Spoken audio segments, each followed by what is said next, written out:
Chapter 9. Back at the ranch.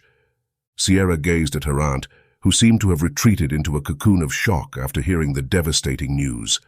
As tears blurred Sierra's vision, she forced herself to make eye contact with her aunt.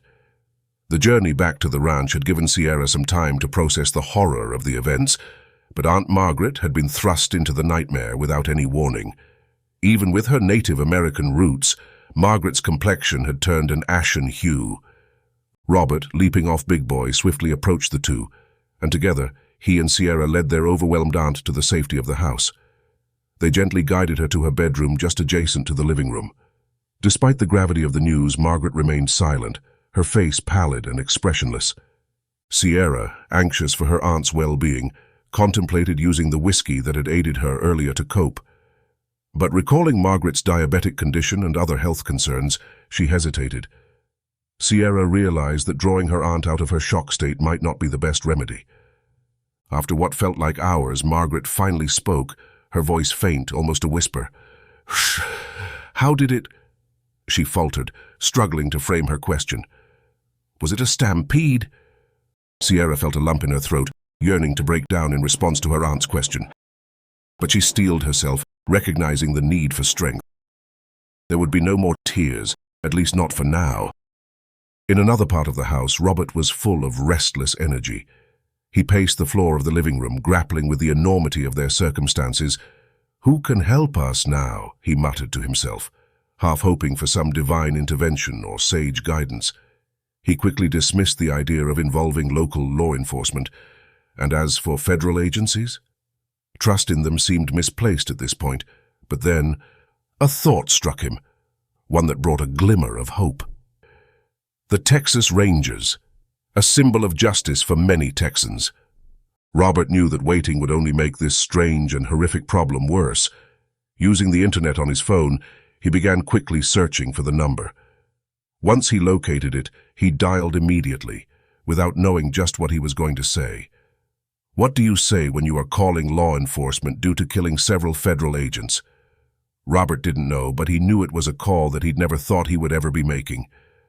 Before he knew it, Robert heard a voice say, "Texas Rangers, how may I direct your call?" He still did not know. After trying to gather his thoughts for a second, Robert heard the voice again, "Texas Rangers, how may I direct your call?" Suddenly he thought, simple and to the point. He said, "There are 3 government employees, 4 government employees, shot and 3 family members. Please direct my call to whomever it is I need to speak with. Thank you." The operator had apparently heard it all because she just transferred the call without any further comments. After 2 rings, a ranger came on. Robert once again thought to himself, keep it short and to the point. He didn't want to spend a lot of time going over the situation on the phone. When the officer answered, it was with a hint of confusion in his voice. "Hello, I am Ranger Sepulveda. How may I help you today?" Robert took a deep breath and exhaled, then started, "I am Robert Squires. My family and I went out this morning to tend the cattle on our ranch. We came across what appeared to be cattle rustlers rounding up our cattle. I disabled one of their ATVs with my rifle. A fight ensued, and now my uncle, 16-year-old cousin, and father are all dead." Ranger Sepulveda struggled to grasp the narrative unfolding before him. The sheer incredulity of the tale, set against the unwavering calm of the narrator, left him skeptical. Could this truly be genuine? Or was it just a twisted prank? He thought as the voice persisted. The ranger remained intent, trying to decipher the authenticity of the claim. "They also killed our horses. After the firefight, I saw that it appears the men were BLM agents. This is going to require a number of rangers to sort out. Come quickly. I don't like leaving my family lying dead out there." After Robert had finished, the ranger had only one thought. This had to be a joke, a prank, something. The caller was just too calm and collected for such a brutal event to have taken place. The whole thing was unbelievable. Most likely it was somebody on a bad trip. It wouldn't be the first time. In no big hurry, the ranger opened up the calendar for the day on his computer. It was a shared calendar for everyone to keep informed of the whereabouts of fellow rangers in case of emergencies. It was a new system that his young new supervisor had implemented. Like most changes in the station, everyone had fought it, but then it had turned out to be very useful. Yet nobody ever commented on that aspect.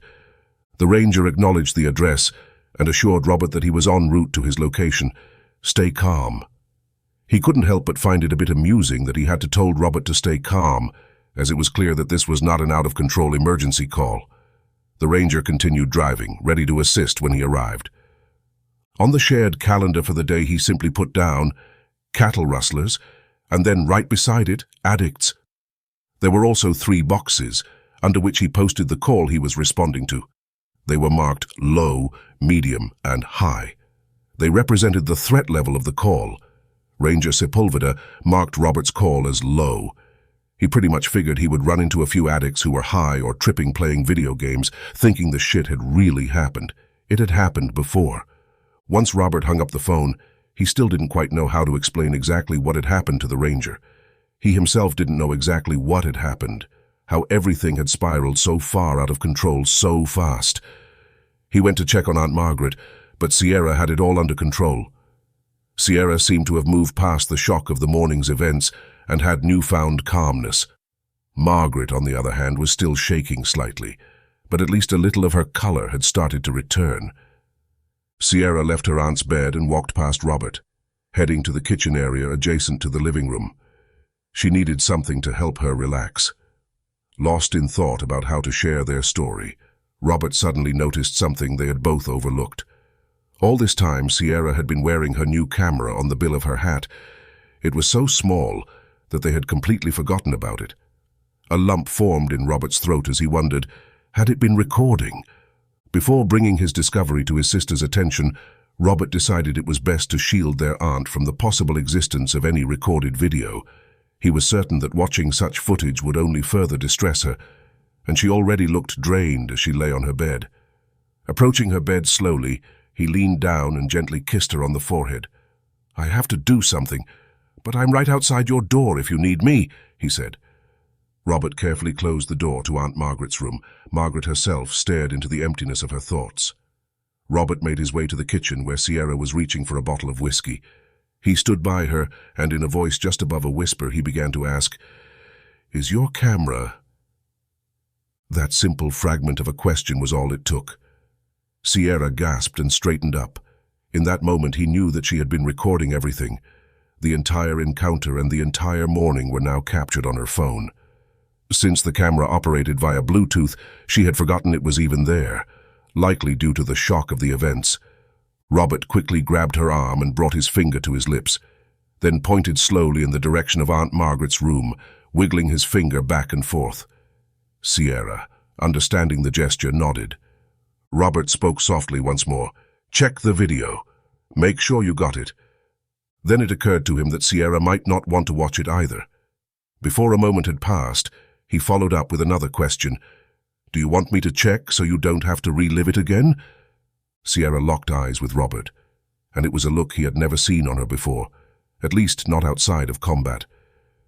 It was the 1,000-yard stare, the kind that conveyed to others a profound depth of experience, a sense of having seen too much and having been through things that were difficult to put into words. "I have seen shit. I will not take shit. Nothing is too tough for me. Mess with me and I will screw your world up." Robert was watching his little sister change before him, and he only hoped that it wasn't for the worse. Sierra retrieved her phone from her bag, hoping the recording had captured everything clearly. She pressed the stop button after realizing it had been recording for a substantial amount of time. With a touch of apprehension, she waited for the phone to finish processing the video. After what felt like an eternity, it was finally ready. Sierra took a deep breath and tapped the play button, watching as the footage began with her turning on the camera in the truck upon arriving at Uncle Bill's. Then, she saw herself face to face with Uncle Bill. It felt like a lifetime ago. Sierra hit the pause button, her heart pounding as she contemplated what to do next. In most circumstances, people would have crumbled and wept uncontrollably, but Sierra's spirit had been hardened by the day's harrowing events. A seething anger coursed through her, preventing any more tears from escaping her eyes. Sierra decided to skip ahead in the video, first by an hour, then 20 minutes, and finally 30. She had no desire to relive the entire ordeal. Her sole purpose was to confirm the footage's existence. She glanced at Robert, subtly nodding to signal her confirmation. Robert's initial concerns about how to explain the situation to the arriving Rangers faded into the background. Now, with the video proof in hand, his foremost worry was the safety of the footage. He couldn't allow Sierra's phone to be the sole repository of this crucial evidence. After checking on their still distressed aunt, Robert set about downloading the video from Sierra's phone. He created copies and distributed them across various websites and email servers to ensure their preservation. In addition, he burned the footage onto DVDs, leaving no stone unturned in safeguarding the incriminating evidence. He wanted to be sure that no matter what, he could obtain another copy. Robert knew that his and Sierra's lives had now been changed forever. Ranger Carlos Sepulveda finally arrived at the ranch house, roughly an hour and 20 minutes after his initial conversation with Robert. Robert had initially estimated that Sepulveda would reach the ranch within half an hour to 45 minutes. Although the Ranger's arrival had taken longer than anticipated, Robert couldn't have been more relieved to see the familiar Ranger vehicle pulling up. He had a strong feeling that if the BLM had arrived first, the situation would have taken a deadly turn. Furthermore, he suspected that the BLM agents were already en route, making time of the essence.